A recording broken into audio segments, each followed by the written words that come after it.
Quería comentar varias cosas que a lo mejor nos sirven de reflexión para la práctica.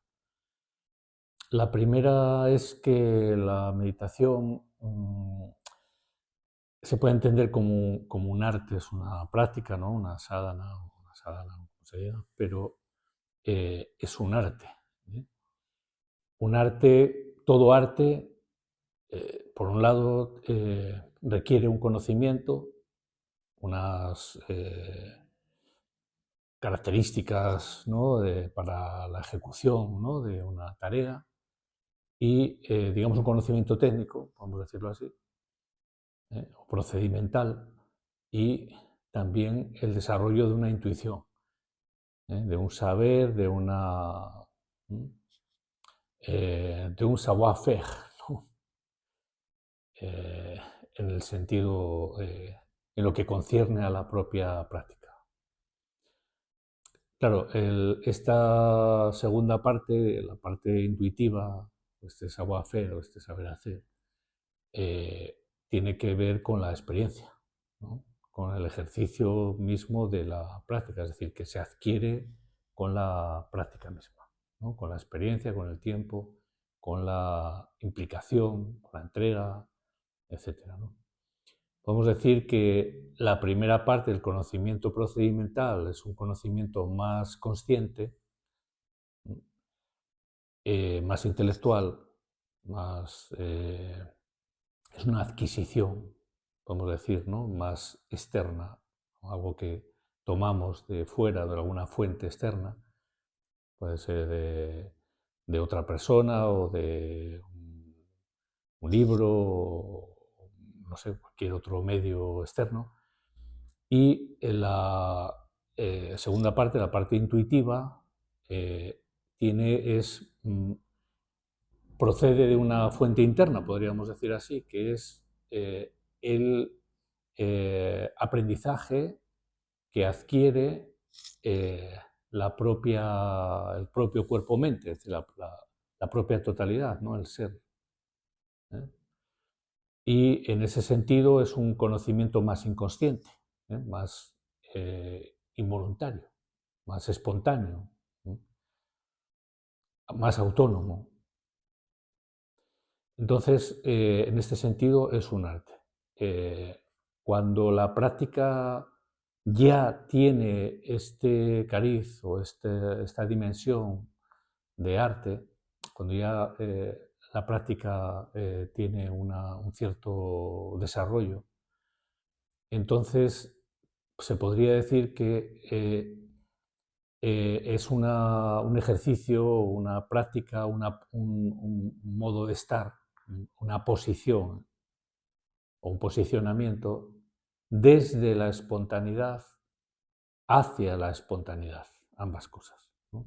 Desde la espontaneidad en el sentido de que consiste justamente en dejarse estar, dejarse ser, ¿eh? De eh, adoptar una actitud que permita la presencia y el, el estar de nuestra propia condición, vamos a decir, óntica, ¿no? O ontológica. Así que en este sentido podemos entenderla también como un camino, como digo, ¿no? Un modo de cultivar la espontaneidad.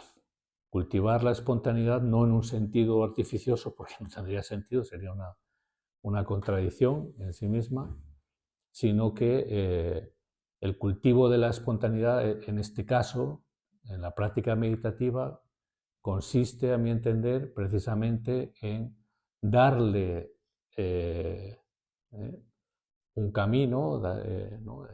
Facilitar o no obstaculizar, no obstruir, no perturbar, ¿eh? No adulterar la espontaneidad que nos es natural, ¿no? O que es propia a nuestra naturaleza. La espontaneidad que pueda tener un niño, por ejemplo, ¿no? ¿Eh? o un bebé. Ahí no hay actitud táctica, ni postureo, ni posicionamiento falso ninguno, ¿no? Hay esa espontaneidad que es la que aflora cuando la disposición es una disposición de veraz, ¿eh? En la que estamos distendidos y abandonados en cuanto al postureo, ¿no? En cuanto a la actitud habitual, ¿no? Que es una actitud de máscara, en el sentido eh, de rol, etc., ¿no? A este respecto también podemos hablar de condicionamiento. ¿Eh?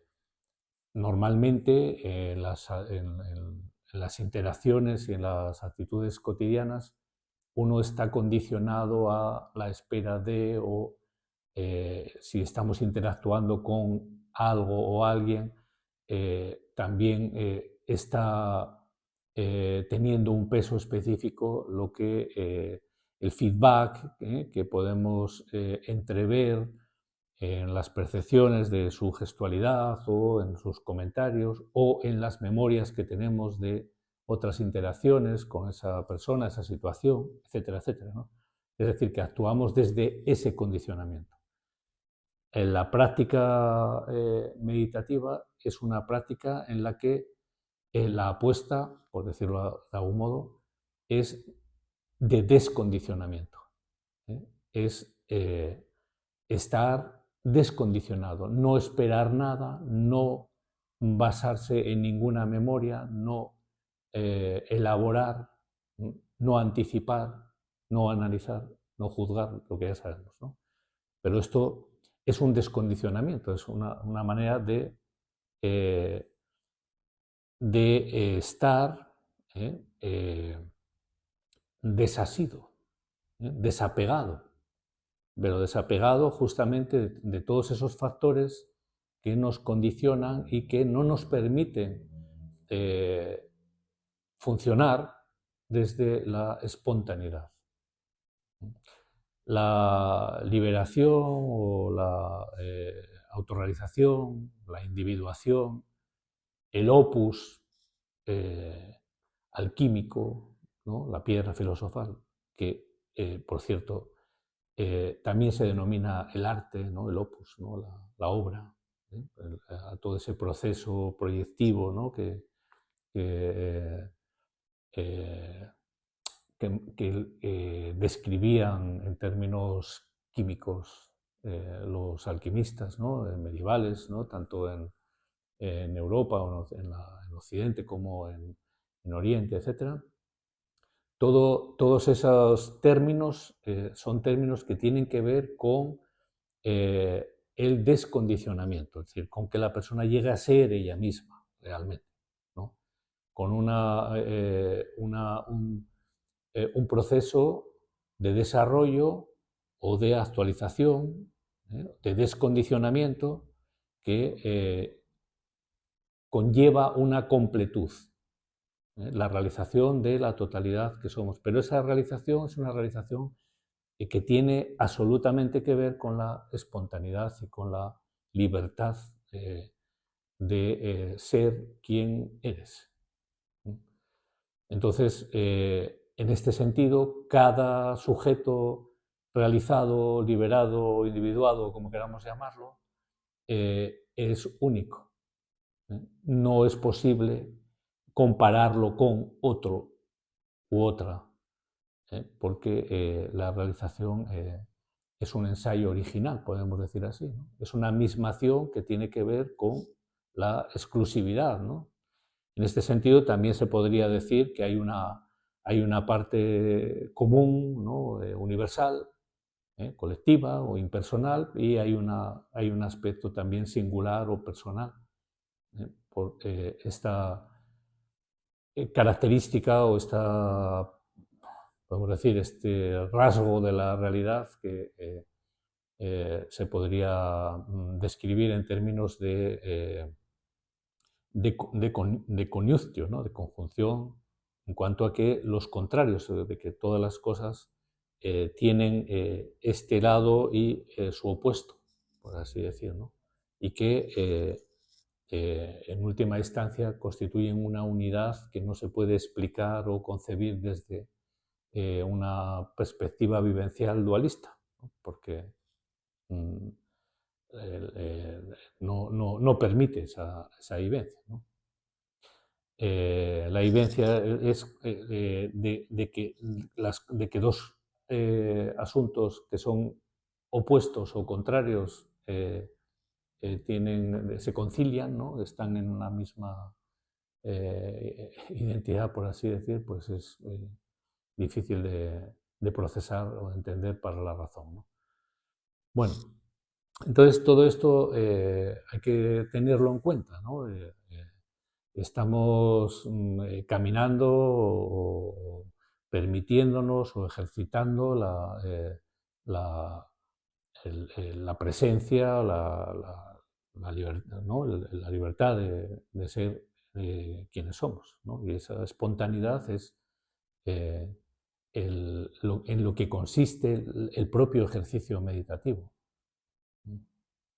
Entonces, por eso no hace falta agarrarse a nada o pretender nada, sino que hay que dejarse eh, ahí, ¿no? Dejarse estar, dejar que los vientos muevan, por así decir, ¿eh? Nuestro, nuestra barca, ¿no? Nuestro barco, nuestra embarcación, ¿no? Nuestra nave. Bueno, entonces vamos a recalar brevemente para completar este texto, esta reflexión, en los aforismos de los Yoga Sutras de Patanjali en la versión de Óscar Pujol, ¿no? Después de lo que hemos visto en la última sesión al respecto, ¿no? De que la práctica se afianza cuando se cultiva de manera ininterrumpida durante largo tiempo y con cuidado, ¿no? Con consideración, etcétera. Entonces, el aforismo siguiente la siguiente consideración o reflexión que hace Patanjali dice, el desapego es la conciencia de autodominio que tiene una persona cuando no está apegada ni a los objetos de este mundo ni a los del más allá. Vamos a entender el más allá como queráis entenderlo, ¿no? Como lo que está más allá de la consciencia, lo que trasciende el dato perceptivo sensorial, ¿no? Lo que está más allá. De hecho, en muchos aspectos, este más allá es la fórmula de lo inconsciente cuando lo inconsciente no se denominaba así, por así, ¿no? No se tenía en cuenta, ¿no? Como realidad psíquica.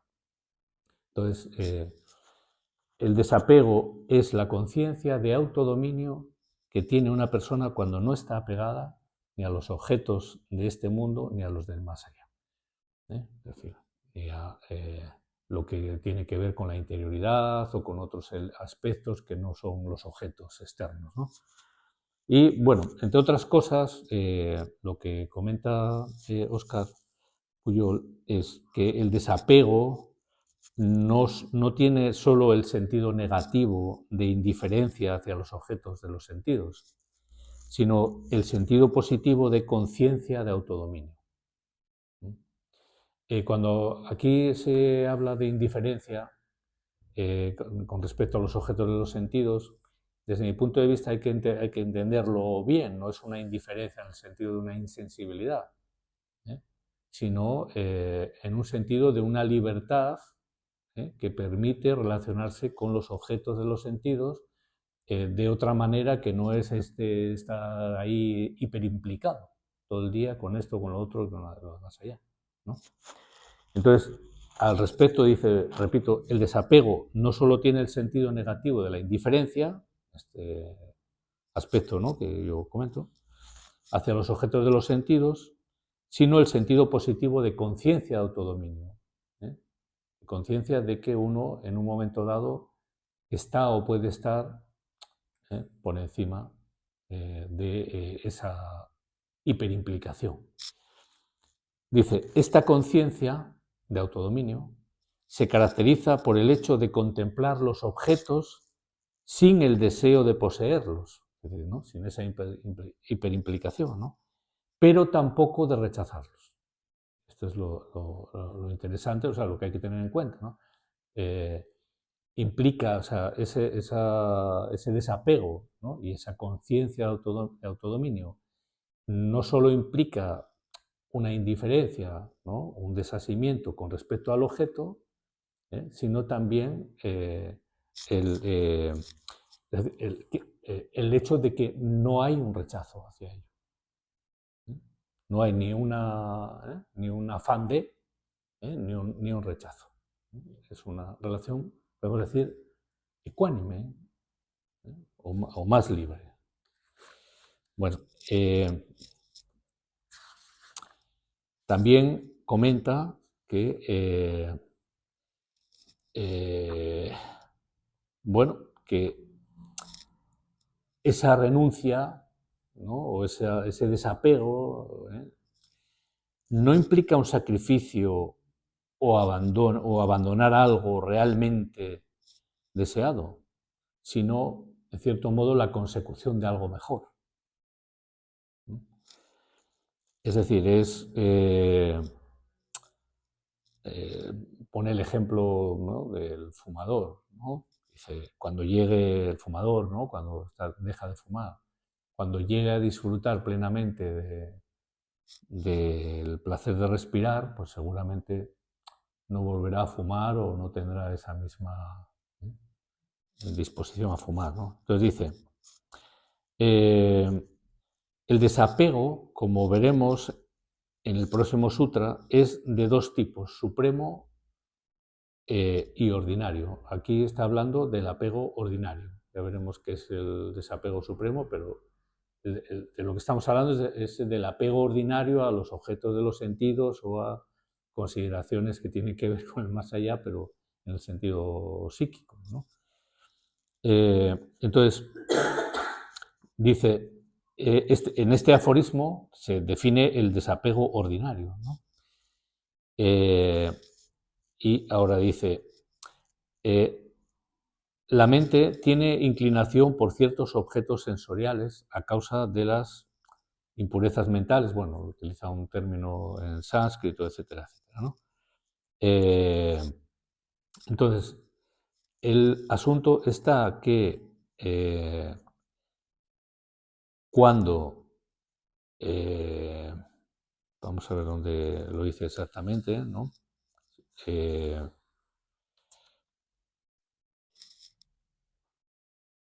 Bueno, quizás en el siguiente aforismo es donde se hace ese comentario, ¿no? Bueno, el siguiente aforismo, que tiene relación con este, dice, más allá de este desapego, del desapego del ordinario, se encuentra el desapego supremo, o la ausencia de deseo hacia los constituyentes, que nace de la misma visión del Purusha.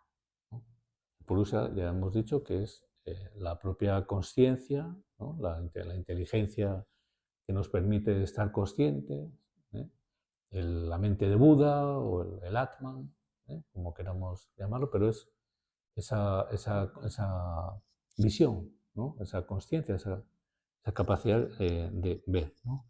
Entonces, dice, mientras que el desapego ordinario se refiere a los objetos sensuales, es decir, sensoriales, o celestiales, o sea, digamos, o psíquicos, el desapego supremo es una ausencia de deseo más profunda. No se dirige a los objetos, sino a su raíz, a las energías constituyentes, tal, ¿no? Dice, según Vyasa, que es uno de los comentaristas de Patanjali, ¿no? Uno de los sabios, el yoga y demás, este desapego se produce cuando el intelecto está tan satisfecho con la visión del Purusha, con el reconocimiento, con la contemplación, ¿no? del Purusha, que no siente ni un asomo de deseo por ningún otro objeto o propiedad visible o invisible, ¿no? de este mundo o de cualquier otro. dice Vyasa, ¿no? Entonces, este desapego es para Vyasa la culminación del conocimiento intelectual y hace que el yogi piense que ha conseguido todo lo que tenía que conseguir. Es decir, traducido un poco más a nuestro andar por casa, en la medida en la que uno se experimenta más allá del condicionamiento ordinario, y experimenta esa libertad y esa comprensión, ¿no? Esa mirada desde la consciencia originaria o desde el Purusha, desde la propia contemplación, autocontemplación, ¿no? Del Purusha contemplándose a sí mismo, esto permite un mayor desasimiento, ¿no? Un mayor desapego, pero no desde una renuncia o un sacrificio, ¿no? Sino desde una libertad que bueno, coloca el orden de prioridades y el orden de atracción de las cosas de otra manera, podemos decir así, ¿no? Y entonces, volviendo a la cuestión de la práctica, ya para terminar, en realidad, ¿no? El ejercicio meditativo parte de digamos, debe ejercitarse, debe desarrollarse a partir de esa posición de, de libertad y de descondicionamiento, ¿no? De desasimiento, y navegar, digamos, en esa libertad, ¿no? Que se hace quizás pues más consistente, más estable y más firme, ¿no? Más duradera, ¿no? Más ininterrumpida, podemos decir así, ¿no? Más constante.